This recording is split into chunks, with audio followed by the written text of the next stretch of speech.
Bob's interview demonstrates how good interviewing can teach about an illness and the need for proper treatment. Bob is a 45-year-old office worker with untreated depression. His case demonstrates the value of good interviewing skills and the principles of educating patients about their illness. The interview skills demonstrated with Jill were the attending skills: open invitation to talk, basic attending behaviours, verbal following, and the use of minimal encouragers. With Bob, we showed the value of open and closed questions, short paraphrases, and longer summarisations.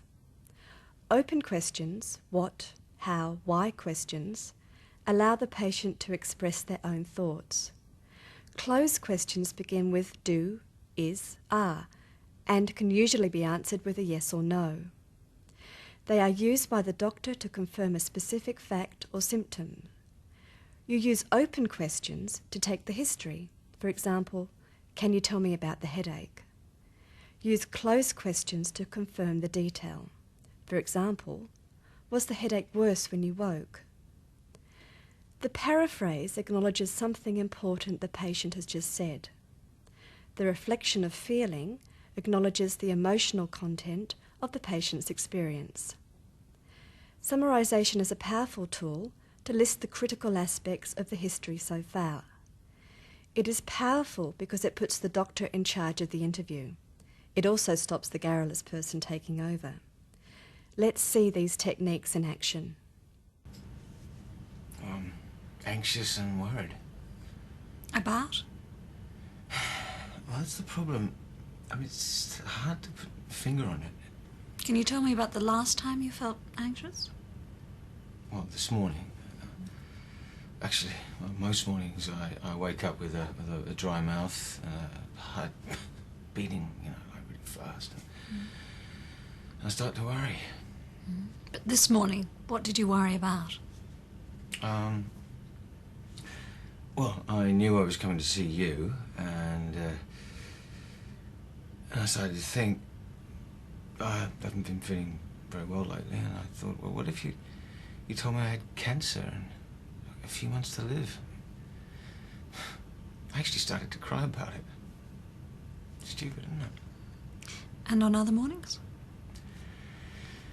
Well, I stew over what I have to do that day, sort of working how it could go wrong. I end up feeling pretty incompetent and, well, useless. How about the weekends? A little bit better. But I tend to worry about what the family want from me, and then I think about how I constantly let them down.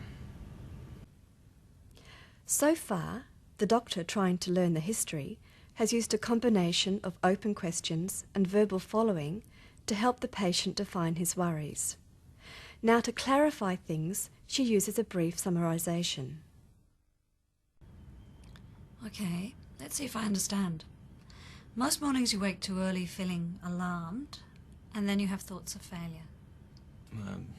Yeah. Yes. Okay, take me through a day, say yesterday. Well, it was pretty typical, I suppose. I woke, like I mostly do, panicky and worried. I tried to will the thoughts to go away, but they wouldn't. It was about this meeting at work that I'd arranged. All I could think about was that everyone there would find out how useless I really was. To my job, I mean. Anyway, I got up at 5 and made a pot of tea, but I didn't really feel like drinking it. Is 5 a.m. the usual time you wake? Yeah.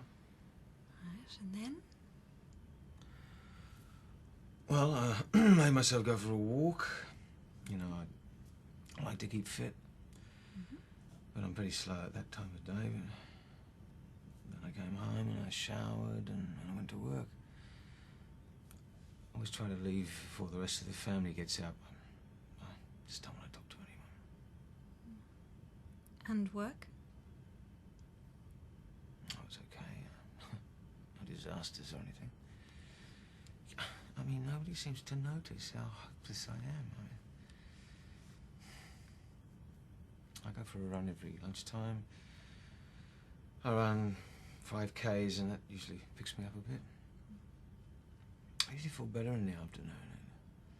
I seem to actually able to do things, you know. And when you got home? Well, as I said, it's not too bad then. I can be civil to kids and decent to my wife. I mean, what kind of life is it? I mean, for them when I'm like this. What does your wife think about all this? Oh, she thinks I'm a workaholic because I got to work so early. She reckons that apart from the running, I don't really have any interests. Well, she's completely right about that. I don't have any energy. Most nights I want to be in bed by 9 o'clock. Do you sleep longer if you go to bed later? No. No, it makes no difference what time I go to bed. I mean, that's the problem. Sometimes I have social things I have to go to. I don't really enjoy them. I just put on a good face. But even if I go to bed at 2, I still wake at 4. Whatever this thing is, it's got a mind of its own. Have you changed in other ways? No, not really. No, that's not true. I feel down a lot. It seems ages since I was truly happy. How do you mean? Well, everything just gets me down, you know? Ordinary stuff. I mean, the world's a pig of a place these days. I mean, you hear so much disease everywhere, disaster. I used to be able to put these things behind me, but now they really upset me. I wonder if we deserve to live. We've stuffed up this planet so much, you know? The doctor has established many of the patient's symptoms with a series of open questions, such as, have you changed in other ways? But there are some details that the doctor needs to know. Closed questions are the only way. Watch the next crucial question. Do you think you'd be better off dead? I do, actually. Have you had any thoughts about how this might come about? Well, I wouldn't kill myself. It would hurt the family too much, but I suppose an accident. How long have you been like this? I don't know. You remember that funny pneumonia I had 4 years ago? Well, you said it was viral, but... Well, I don't think I ever really recovered from that properly. Well, a couple of years ago you came in because you were lacking in energy, and we checked out lots of things. I think we talked about the possibility of depression, but we decided to leave things. Do you think this could be depression after all? No, it's not just depression. It's you know, dread. Dread of getting through the day. Summarising is a very powerful technique to clarify what you've heard. Patients are relieved to have been understood and will often have no need to talk further. Begin by listing the symptoms in the patient's words and showing that they constitute a disorder. Provide the rationale for treatment by relating it to those symptoms. Now, rehearse what you would say to the patient. Then listen to how this doctor manages the first steps in treatment. Let's look at what you've told me.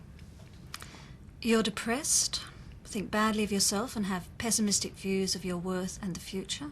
You think you'd be better off dead, if only that could be arranged without hurting the family. You've lost interest in things that gave you pleasure, lost energy. Your sleep is disturbed by morbid worries. You're worse in the first part of the day when you're quite slow, physically and mentally, and you have difficulty concentrating. Even though you try to overcome it by exercise, nothing changes, and the next day the whole thing repeats itself. I think it's a depressive illness. Are there any other symptoms that I've missed?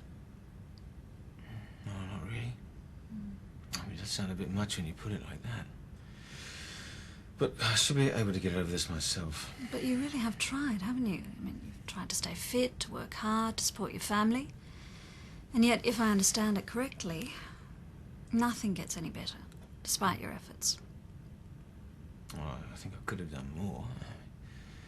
I think it's a weakness in me that I should be able to conquer it.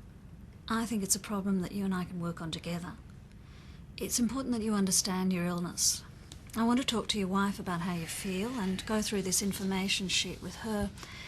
As you can see, we've already discussed some of these things, so there's advice on coping with the symptoms of depression. Until now, you've just tried to tough it out. This suggests some ways, better ways to cope. All doctors should have information sheets for the common disorders. Patients don't remember very much detail from an interview. They are too busy transmitting information to take everything in. Handouts are available in this book, The Management of Mental Disorders, published by the World Health Organization in Sydney and London. But that's only half the answer. The other is medication. I just don't want to take medication. In case? In case is the queen of open questions.